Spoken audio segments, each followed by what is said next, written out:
Guys welcome back to another video. तो guys इस video में हम लोग इलेक्ट्रिक कंपोनेंट मैन्युफैक्चरिंग कंपनी के बारे में डिस्कस करने वाले हैं। ये जो कंपनी है ऑलमोस्ट डेट फ्री रहने वाली है। उसके साथ साथ कंपनी का जो सितंबर क्वार्टर का रिजल्ट है वो भी बहुत ही शानदार आने वाला है।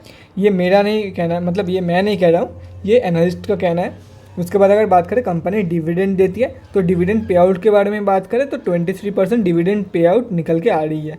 उसके बाद अगर बात करें शेयर होल्डिंग पैटर्न की तरफ तो DIIs ने अपनी होल्डिंग ऑलमोस्ट 2% के आसपास इंक्रीज़ किया है और रिटेलर्स की होल्डिंग जो है वो मतलब हम जैसे लोगों की होल्डिंग जो है वो 10% से भी कम निकल के आ रही है इस स्टॉक में।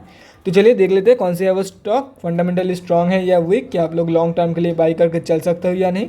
उसके बाद हम लोग डिस्कस करेंगे swing trading levels and long term में जो है कैसे आप लोग जो है अपना प्रॉफिट को मैक्सिमाइज़ कर सकते हो या तो फिर मैक्सिमम प्रॉफिट अर्न कर सकते हो इस स्टॉक से। उसके बारे में भी अभी हम लोग डिस्कस करने वाले हैं। तो चलिए देखते हैं पहले फंडामेंटल्स कैसी है कंपनी की।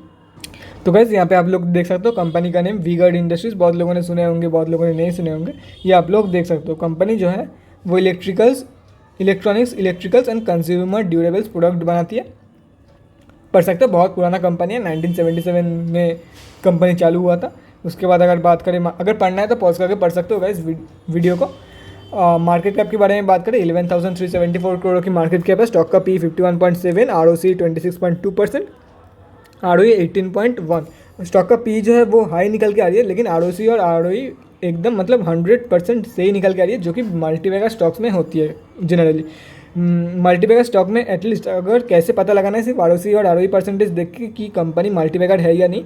14 to 15% के बीच में अगर रहती है या तो फिर इससे ज़्यादा 14 to 15% मिनिमम अगर होना चाहिए ROC और ROE, तो आप लोगों को एटलीस्ट वो स्टॉक अच्छा खासा रिटर्न आप लोगों को एटलीस्ट मल्टीबैगर स्टॉक की जैसा ही रिटर्न आप लोगों को एक साल में देके जा सकता है। चांसेस ज़्यादा रहती है वैसे वाला स्टॉक्स में।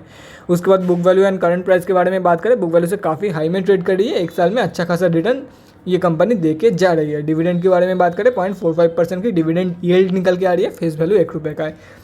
प्रोज एंड कॉन्स के बारे में बात करें तो प्रोज में आप लोग देख सकते हो कंपनी जो है वो ऑलमोस्ट डेट फ्री है। Company is expected to give good quarterly result, यहाँ पे आप लोग देख सकते हो। अगर कंपनी की डिविडेंड पे आउट के बारे में बात करें तो वो निकल के आ रही है 22.46%, अप्रॉक्सीमेटली 23%। कॉन्स में अगर बात करें स्टॉक जो है बुक वैल्यू से 9.42 टाइम्स हाई ट्रेड कर रहा है। प्रोमोटर होल्डिंग लास्ट क्वार्टर में 1.17% डिक्रीज हुआ है और 5 साल की अगर सेल्स ग्रोथ कंपेयर किया जाए कंपनी की तो वो बहुत ही बेकार निकल के आ रही है, ऑलमोस्ट 8%, टू बी एग्जैक्ट 7.91%। अभी हम लोग डिस्कस करने वाले क्वार्टरली रिजल्ट के बारे में। तो यहाँ पे आप लोग देख सकते हो क्वार्टरली रिजल्ट में अगर मतलब जून की क्वार्टर में अगर देखा जाए सेल्स फिगर काफ़ी कम निकल के आई है स्टॉक में, मतलब लोएस्ट आप लोग बोल सकते हो। इससे कम तो देखने को नहीं मिला है आप लोगों को। ये सितंबर 2018 से मतलब 3 सालों में लोएस्ट सेल्स फिगर आप लोगों को जून में देखने को मिला, जून 2021 में। प्रॉफिट की अगर बात करें तो 25 करोड़ की प्रॉफिट इससे भी कम देखने को मिला है, लेकिन सेल्स फिगर सबसे कम जून की क्वार्टर में ही देखने को आप लोगों को मिला है। 25 करोड़ की प्रॉफिट दिया है कंपनी ने जून क्वार्टर में, जो कि काफ़ी कम निकल के आ रही है स्टॉक में। ईयर ऑन ईयर बेसिस पे अगर बात करें तो करंट TTM में जो सेल्स फिगर है वो बहुत ही ज़्यादा सही निकल के आ रही है। टोटल 2021 की जो सेल्स फिगर है उससे अभी से ही ज़्यादा शो कर रही है करंट TTM में कंपनी। बाकी अगर बात करें नेट प्रॉफिट की तो 220 करोड़ की नेट प्रॉफिट कंपनी अभी से ही शो कर रही है। तो नेट प्रॉफिट के मामले में एक रिकॉर्ड ब्रेकिंग प्रॉफिट आप लोग यहाँ पे बोल सकते हो, जो कि अगर अप्रॉक्सीमेट पकड़ा जाए 2021 की पूरे फाइनेंशियल ईयर में 200 करोड़ की प्रॉफिट दिखा था, जो कि अगर अभी भी देखो फाइनेंशियल ईयर 2022 खत्म होने में अभी भी 5 महीना बाकी है, अभी से 220 करोड़ प्रॉफिट शो कर रही है। अगर 220 करोड़ पे ही खड़ी रहती है कंपनी, मतलब प्रॉफिट स्टॉप हो जाती है, तो भी 2021 के पूरे फाइनेंशियल ईयर से ज़्यादा प्रॉफिट दे रही है कंपनी। और कंपनी जो है एक रिकॉर्ड ब्रेकिंग प्रॉफिट यहाँ पे शो किया है। और कंपनी की जो प्रॉफिट के फिगर्स है वो 4 सालों से लगातार इंक्रीज़ हो रहा है। अभी 5 साल भी इसमें ऐड हो जाएगा, मतलब लगातार 5 सालों से इंक्रीज़ हो रहा है कंपनी के जो प्रॉफिट के फिगर्स है। उसके बाद बैलेंस शीट के बारे में बात करें, कंपनी के पास सिर्फ और सिर्फ 10 करोड़ के डेब्ट है। और कैस कंपनी से डेट फ्री एक्सपेक्ट मत करना, क्योंकि पहले भी मौका था कंपनी के पास कि डेट फ्री बन जाए, लेकिन उन लोगों ने डेट फ्री नहीं किया कंपनी को। और डेप्ट एक अच्छा खासा मतलब कंट्रोल में रखती है वो लोग, डेप्ट मतलब बहुत ही ज़्यादा कंट्रोल में डेप्ट रखती है, लेकिन डेट फ्री बनने का चांसेस कंपनी में बहुत ही ज़्यादा कम निकल के आ रही है, क्योंकि पहले भी डेट फ्री नहीं रह चुकी है। अच्छा खासा मौका था इन लोगों के पास डेट फ्री बनने की, आप लोग देख सकते हो कितने बार था। उसके बाद कैश फ्लोज के बारे में बात करें तो 257 करोड़ की पॉजिटिव कैश फ्लोज यहाँ पे कंपनी के पास है अभी। उसके बाद अगर बात करें शेयर होल्डिंग पैटर्न की तो यहाँ पे अगर 3 साल की कंपैरिजन में देखा जाए तो FIIs एंड DIIs की होल्डिंग इंक्रीज हुआ है, जबकि प्रोमोटर्स की होल्डिंग डिक्रीज हुआ है। लास्ट क्वार्टर की कंपैरिजन में अगर बात करें तो प्रोमोटर्स होल्डिंग डिक्रीज़ हुआ है, उसके साथ साथ FIIs की भी होल्डिंग डिक्रीज़ हुआ है, DIIs की भी DIIs की होल्डिंग इंक्रीज़ हुआ है। और इतने सारे होल्डिंग कम होने के बावजूद पब्लिक से फिर से माल उठाया गया है, मतलब DIIs ने अच्छी खासी बाइंग किया है। जनरली अगर मतलब ऐसा होता है कभी भी तो यहाँ पे पब्लिक की होल्डिंग ग्रेजुअली बढ़ने लगता है, लेकिन यहाँ पे पब्लिक से ही माल उठाया गया है तो DIIs ने ज़बरदस्त बाइंग किया है, सब कुछ माल अपने अंदर खींच लिया है। DIIs में देखते हैं किस किस की होल्डिंग है। यहाँ पे आप लोग देख सकते हो DSP मिड कैप, उसके बाद अगर बात करें Aditya Birla sun life trustees, SBI small cap, HDFC life insurance company, Kotak emerging equity scheme. बाकी अगर पब्लिक में बात करते हैं, एक सेकेंड, ये अगर पब्लिक में बात करते हैं तो यहाँ पे आप लोग देख सकते हो प्रिया सारा चिरन जोसेफ जी का मतलब ये लड़की होगी कोई जी की होल्डिंग है इस स्टॉक में 4.08% होल्डिंग है। अगर ये कैलकुलेट करते तो बिलो 10 रुपीज़ मतलब बिलो 10% हम आप जैसे छोटे मोटे रिटेलर्स की होल्डिंग निकल के आ रही है। टू बी एग्जैक्ट आप लोगों को कैलकुलेट करने की ज़रूरत नहीं, मैं कैलकुलेट करके रखा हुआ हूँ। 9.81% हम आप जैसे छोटे मोटे रिटेलर्स की होल्डिंग निकल के आ रही है स्टॉक में, जो कि सही निकल के आ रही है। अगर फंडामेंटली बात करें तो कंपनी देखो, कंपनी लगातार प्रॉफिट शो कर रही है और मतलब जितना चार्ट मेरे पास अवेलेबल है तब से तो कंपनी प्रॉफिट ही शो कर रही है, तो आराम से आप लोग लॉन्ग टर्म के लिए बाई करके चल सकते हो। और ROC और ROE परसेंटेज अगर देखा जाए तो वो भी काफ़ी सही निकल के आ रही है। और कंपनी के अगर प्रॉफिट फिगर्स देखा जाए, नेट प्रॉफिट फिगर्स, तो लगातार वो इंक्रीज़ होने में लगे हुए हैं, तो आराम से इस कंपनी को बाई करके चल सकते हो लॉन्ग टर्म के लिए। मैं लॉन्ग टर्म मतलब 5 से 10 सालों के बारे में बात कर रहा हूँ। देखो गाइस, 5 से 10 सालों के लिए तभी बाई करना जब आप लोगों को कंपनी के प्रोडक्ट के ऊपर भरोसा है कि कंपनी लॉन्ग टर्म में एक अच्छा खासा रिटर्न देके जा सकती है। हम लोगों को प्रोडक्ट में दम है कंपनी की, अदरवाइज बाई मत करना, क्योंकि 5 से 10 साल एक ह्यूज टाइम पीरियड होता है। बहुत सारे मतलब नेगेटिव, मतलब totally loss making company, fundamentally zero company, reserve भी नेगेटिव में जा चुका है, कैश फ्लोज भी नेगेटिव में, वैसा कंपनी 5 से 10 सालों में रिकवर कर जाती है। या तो फिर मैंने ये भी देखा है स्टॉक मार्केट में कि बड़े बड़े कंपनी जो चल रही है, अच्छा खासा प्रॉफिट भी शो कर रही है, वो कंपनी क्लोज हो गया। ये हो सकता है स्टॉक मार्केट में, गाइस ये स्टॉक मार्केट है, कुछ भी हो सकता है। तो अगर कंपनी के फंडामेंटल्स को चेक करना चाहिए, लेकिन अगर कंपनी के ऊपर भरोसा है तो ही 5 से 10 सालों के लिए अंधा पैसा लगा देना, अदरवाइज पैसा भूलकर भी मत लगाना। 5 से 10 सालों के लिए अंधा पैसा मतलब धीरे धीरे चेक करना है आप लोगों को, हर 3 महीने या 6 महीने में एक बार चेक कर लेना है आप लोगों को। ये नहीं है कि 5 सालों के लिए पैसा लगा के भूल गए, वैसा वाला चीज़ नहीं करना है। क्योंकि देखो फंडामेंटली स्ट्रांग है, जितना मतलब चार्ट है मेरे पास 2010 से चार्ट है, अभी तो 11 साल हो गए, 11 साल में अच्छा खासा प्रॉफिट दिया, इसलिए मैं बोल रहा हूँ कि आप लोग फंडामेंट लॉन्ग टर्म में पैसा लगा के जा सकते हो। लेकिन अगर कोई लॉस मेकिंग कंपनी प्रॉफिटेबल बन गई होती तो मैं ये नहीं बोलता, अगर तब तो मैं 90% टाइम यही रिकमेंड करूँगा, अगर कोई लॉस मेकिंग कंपनी प्रॉफिटेबल बन चुकी है तो गाइस अगर कंपनी के ऊपर भरोसा है तो ही इन्वेस्ट करना वैसे वाला कंपनी में। ये तो कंपनी देखो लगातार प्रॉफिट देती थी, प्रॉफिट दे रही है, प्रॉफिट देगी, ये तो कंफर्म है। फंडामेंटल्स अगर 10 साल की देखा जाए तो वो सही है, लेकिन जो मिक्स्ड फंडामेंटल्स वाले कंपनियां होता है 10 सालों में अगर मिक्स्ड फंडामेंटल्स देखने को मिले, कभी लॉस देती है कभी प्रॉफिट, तो आप लोगों को वो करना है। अगर कंपनी की जो प्रोडक्ट है उसके ऊपर भरोसा है तो ही बाई करना, अदरवाइज आप लोग छोड़ सकते हो स्टॉक को। अभी बात करते हैं आज कितने क्वांटिटी में ट्रेडिंग है, उसके बाद हम लोग डिस्कस करेंगे कैसे जो है स्टॉक में आप लोग अपना लॉन्ग टर्म में प्रॉफिट को मैक्सिमाइज कर सकते हो, मैक्सिमम प्रॉफिट कैसे अर्न कर सकते हो। उसके बाद हम लोग बात करेंगे स्विंग ट्रेडिंग लेवल्स के बारे में। चलिए पहले देख लेते हैं आज कितने क्वांटिटी में ट्रेडिंग हुआ स्टॉक में। तो गाइस यहाँ पे आप लोग कंपनी का नेम देख सकते हो, V-Guard industries limited, Nifty India consumption में कंपनी लिस्टेड है। इसके सिंबल अगर बात करें वी-गार्ड निकल के आ रही है। उसके बाद ट्रेडेड वॉल्यूम के बारे में बात करें 3,19,941 क्वांटिटी आज ट्रेड हुआ, जिसका वैल्यू निकल के आ रहा है 843 लाख रुपीज़ के आसपास। पेंडिंग ऑर्डर क्वांटिटी के बारे में बात करें 2,555 सेलिंग ऑर्डर पेंडिंग है 261.35 के प्राइस पॉइंट पे। डिलीवरी पोजीशन के बारे में बात करें तो यहाँ पे आप लोग देख सकते हो आज जो है लोग मैक्सिमम डिलीवरी ट्रेड्स ही प्रेफर किया है कंपेयर टू इंट्राडे ट्रेड्स। यहाँ पे आप लोग देख सकते हो आज 1,33,848 डिलीवरी क्वांटिटी में ट्रेड्स लिया गया है।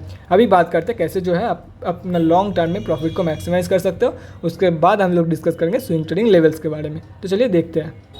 तो गाइज यहाँ पे आप लोग देख सकते हो NSE, ये क्या था, NSE की डेली चार्ट खुली हुई है। ये क्यों होता है मुझे पता नहीं, अगर मतलब हर बार तो नहीं होता है, 5 में से एक बार ज़रूर होता है। ये 100% टाइम्स नहीं होता, लेकिन 5 में से 20% टाइम्स ये होता है। फिर से मतलब क्या होता है पता नहीं। आज के बारे में बात करें 1.15% कंपनी जो है वो डाउन थी, 261 रुपीज़ के आसपास कंपनी जो है वो अभी ट्रेड कर रही है। तो यहाँ पे आप लोग देख सकते हो एक कंफर्म तो बाउंस बैक नहीं दिया, लेकिन कंसोलिडेट करते करते ऊपर की तरफ जा रही है। तो अगर आप लोगों को ये जो रेजिस्टेंस ये जो सपोर्ट एरिया है 252 की, यहाँ पे अगर मिल जाता है तो आप लोग बाई करके चल सकते हो फॉर द टारगेट्स ऑफ 273.65। ये हो गया स्विंग ट्रेडिंग लेवल्स। और अगर मान लो यहाँ से स्टॉक जो है वो स्लिप करती है तो 234 की लेवल देखने को मिलेगी, जो एक स्ट्रॉन्ग सपोर्ट बेस निकल के आ रही है स्टॉक में।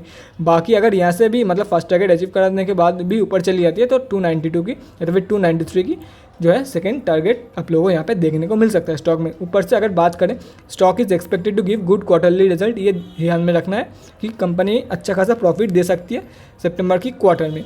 तो अगर वैसा होता है तो आप लोगों को मतलब देखो गाइस, दो चीज़ें हो सकती है। एक तो वैसा परफॉर्म नहीं कर सकती है कंपनी कि जितना एक्सपेक्ट किया गया है उससे कम ही परफॉर्म किया है कंपनी ने, अदरवाइज़ जो एक्सपेक्ट किया गया था वही रिजल्ट आया है। ये दो चीज़ हो सकती है।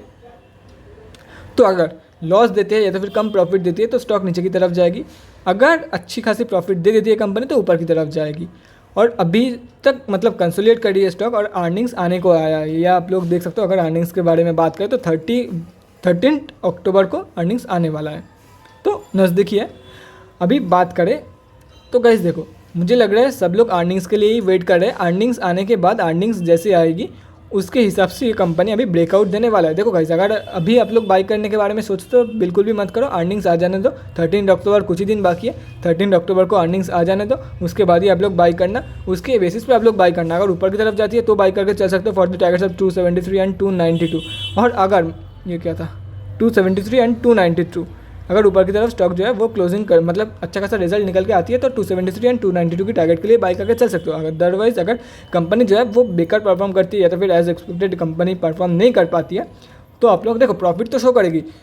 सवाल इतना मतलब फ़र्क इतना ही है कि ज़्यादा प्रॉफिट शो करेगी एज पर एक्सपेक्टेड या कम प्रॉफिट शो करेगी। अगर कम प्रॉफिट शो करती है तो देखो गाइस इधर 252 टच करेगी, और अगर यहाँ से भी स्लिप करती है तो 234 की टारगेट ये कंपनी अभी टच करने वाली है। 234 या तो फिर 235 की टारगेट कंपनी टच करेगी। तो क्या करना है गाइस, अगर यहाँ से मतलब 252 की लेवल टच करती है तो बाउंस बैक के कंफर्म बाउंस बैक के टाइम आप लोगों को बाई करना है for the targets of 273 and 292। ये दो टारगेट्स हो गए। और अगर मान लो यहाँ से स्टॉक जो है वो स्लिप करके नीचे की तरफ मतलब 234 या 235 के लेवल से अगर बाउंस बैक शो करती है तो आप लोगों को 252 एंड 273 के टारगेट्स के लिए बाई करके चल सकते हो। बाउंस बैक कंफर्मेशन के बाद ही एंटर करना, अदरवाइज गाइस जब नीचे जा रही है या तो फिर एकदम लोएस्ट पॉइंट पे बाई बिल्कुल भी मत कर लेना। तो आप लोगों का जो मतलब स्विंग ट्रेड का कोई फ़ायदा नहीं होगा, ये शॉर्ट टर्म ट्रेड हो जाएगा आप लोगों के लिए। तो ये हो गया स्विंग ट्रेडिंग के लेवल्स। अभी बात करते हैं अगर आप लोग लॉन्ग टर्म के लिए बाई करना चाहते हो तो कहाँ पे बाई करके चल सकते हो। अगर आप लोग को 220 के आसपास मिलता है स्टॉक को, मतलब 220 के आसपास अगर स्टॉक मिल जाता है कभी भी तो आप लोग बाई करके चल सकते हो फॉर द मतलब फ्यूचर के लिए बाई करके चल सकते हो। 220 के आसपास एक वैल्यू बाइंग रहेगी, एक बेस्ट एंट्री रहेगी आप लोगों के लिए। ऐसे बाई करके आप लोग जो है अपने प्रॉफिट को मैक्सिमाइज कर सकते हो 220 के आसपास बाई करके। उसके बाद अगर बात करें तो अगर 220 के आसपास नहीं मिलती है मतलब नहीं जाती है 220 के आसपास, मतलब जितना नज़दीक मिले बाई करके चल सकते हो। अगर 220 के नीचे मिल जाती है तो बहुत ही सही है, अदरवाइज जितना नज़दीक मिले। मतलब अगर आप लोगों को मतलब सबसे लोएस्ट लेवल ये कंपनी बाउंस बैक के टाइम 250 की दिखाती है तो 250 रुपये में बाई करके चल सकते हो। 220 में नहीं मिले तो क्या करना है, मतलब कुछ कर तो नहीं सकते ना। अगर स्टॉक 250 में ट्रेड कर रहा है तो मैं 220 में कैसे ही बाई करूँगा। तो जितना हो सके अपना जो लेवल 220 से नीचे या तो फिर 220 के आसपास ही रखने की कोशिश करो, जितना नीचे मिले बाई करके चल सकते हो। इसका यही मतलब मेन बात है। अभी बात करते हैं, देखो गाइस सब कुछ मैंने बता दिया, स्विंग ट्रेडिंग के लेवल्स मैंने बता दिया, मतलब अगर अच्छी रिजल्ट निकलती है तो क्या करना है, अगर मतलब बेकार निकलती है तो क्या करना है, लॉन्ग टर्म में कैसे जो है अपना रिजल्ट मतलब अपना प्रॉफिट को मैक्सिमाइज कर सकते हो, सब कुछ मैंने बता दिया। अभी लॉन्ग टर्म के लिए ट्रेड लेना है या स्विंग ट्रेड लेना है वो तो आप लोगों के ऊपर डिपेंड करती है। आफ्टर ऑल आपका पैसा है, वो डिसीजन तो आपको ही लेना है, आपको ट्रेडिंग साइड के अकॉर्डिंग। बाकी guys that's it for this video. अगले वीडियो में मिलते हैं guys. Thanks for watching and keep supporting. Bye guys. और अगर आप लोगों के मन में कोई भी डाउट या क्वेरी है स्टॉक मार्केट या किसी भी स्टॉक से रिलेटेड तो कमेंट सेक्शन में कमेंट करके मुझसे पूछ सकते हो। मेरे इंस्टाग्राम का लिंक आप लोगों को डिस्क्रिप्शन बॉक्स में मिल जाएगा, जाके वहाँ पर भी मुझे DM कर सकते हो for an 1-on-1 conversation. Thanks again for watching guys. Bye guys and stay safe.